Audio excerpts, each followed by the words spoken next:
Oh, an elephant. Maybe we'll get some interaction here between the two species.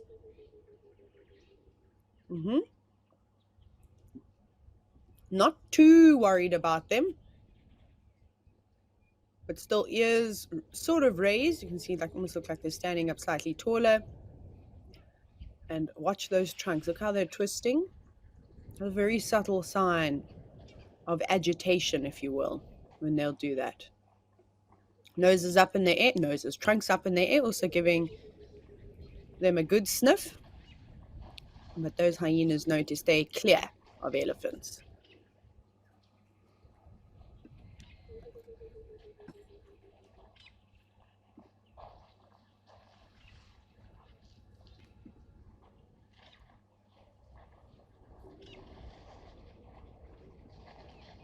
And now the elephants are coming down for a drink.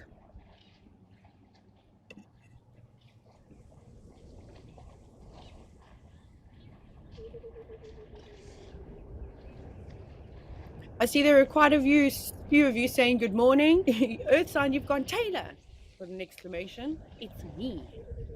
And then Catherine, good morning, Taylor, Tucker, and little Kambur. Kambur has been very naughty this morning, including jumping in the swimming pool and then running through the house, and I couldn't catch him to put him back outside. So that's fun. I'll be remopping the floors after this. And Cookster, you said a nice start off. Absolutely, you're correct. That couldn't have been more perfect. I wonder what the hyenas were up to last night. Could anybody hear any chaos from, on the DjumaCam? Because of course you can watch the Djuma camera all the time. And quite often, those of you that do watch regularly, were so helpful for when we go out first thing in the morning, because you see and hear maybe what we've missed while we've been sleeping.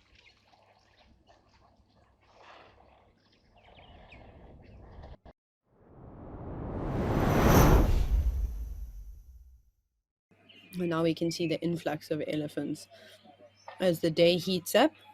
Those poor impala don't really have favorable places to drink from. They really do run the risk of getting stuck in the mud if they do venture out too close to the water. So they must be digesting quite a bit of grit, sand particles or whatever, mud particles. And the zebra that's between all the elephants, she looks heavily pregnant. Look how she's bulging out to the side. We are getting to that time of the year where zebras will start dropping their foals. It's normally around now September, October, earlier than when the impala give birth to their lambs.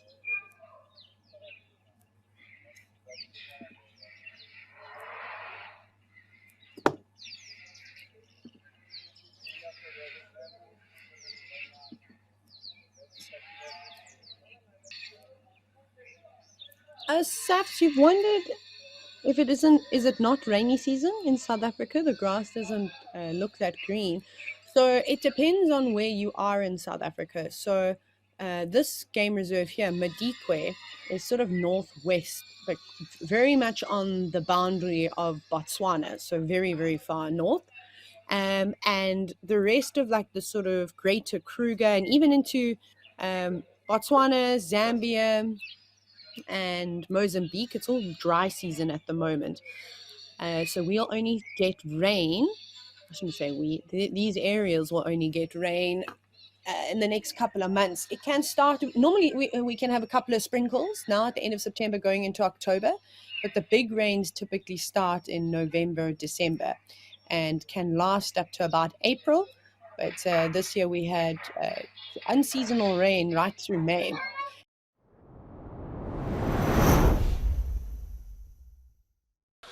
Oh, look at the variety. Ground zebra, fringed-eared oryx, and elephants, all peacefully drinking with one another, which is surprising, as we know how elephants can be.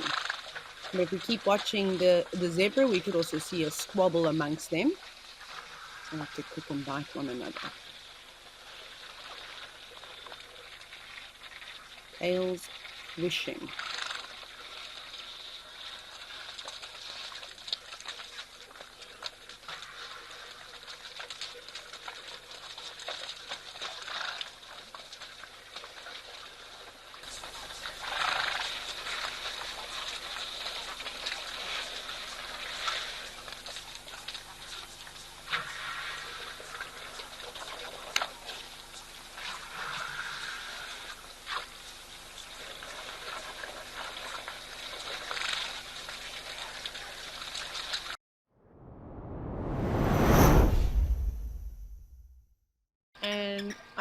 We'll see if it's the same group.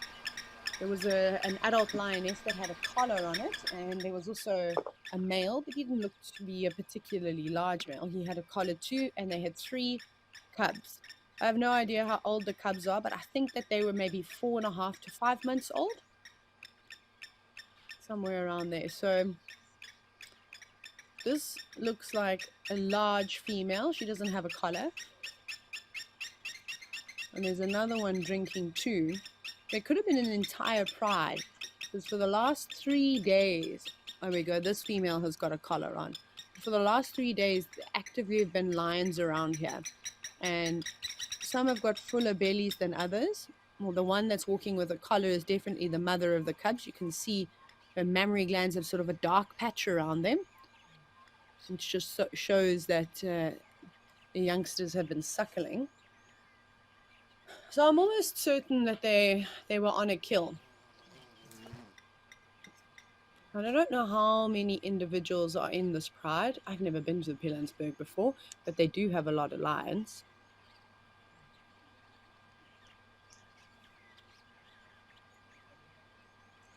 But they do this. Oh, there's looks like a young cub, and also just popped out. And I can't imagine that they were, for 3 days sitting on a carcass unless it was something like a giraffe, but then their bellies would be more engorged. Maybe they're moving away from this area now. But it's a bit far, so I don't think they'll go too much of a distance. They'll probably just plop down in the shade somewhere.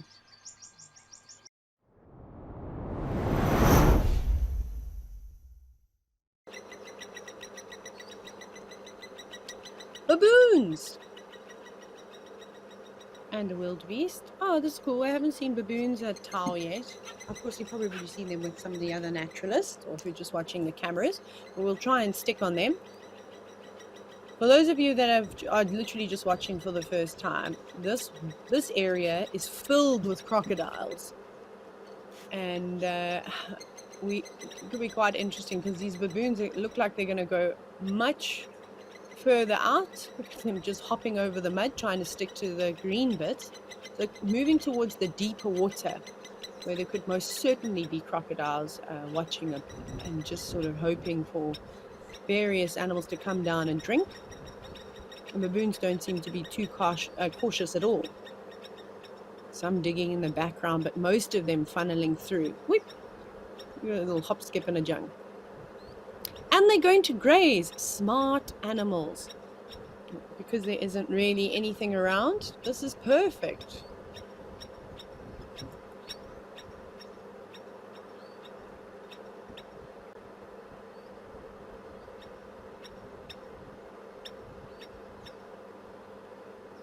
I don't know where those other ones went, but we will follow them. But why not grab a few handfuls of lush vegetation? Oh, that was a big jump. I mean, baboons are quite obviously adapted to jumping and climbing.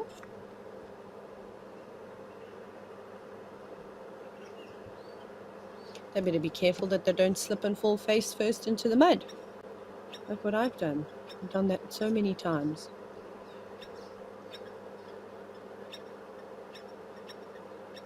A common moorhen and a black-winged stilt also just in the background. But we're going to stick with the baboons for now. There's even lots of butterflies fluttering around. Some of these plants, so it's not all grass. There's another plant species that's growing there. Maybe they're developing some flowers. And that's what the butterflies are after. Oh gosh, that baboon there using 2 hands, not wasting any time. So baboons have got these cheek pockets, which they will fill up. So they aren't necessarily always eating it in one go, but they can store food there. It's like hamsters. If you've ever had a hamster before.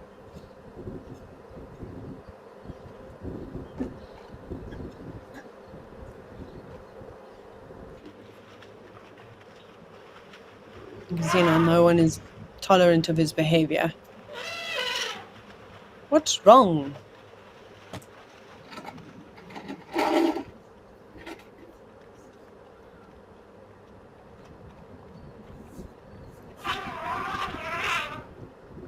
There's an older bull sort of stopping him in his place.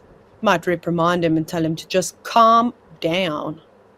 Oh no, he's challenging him.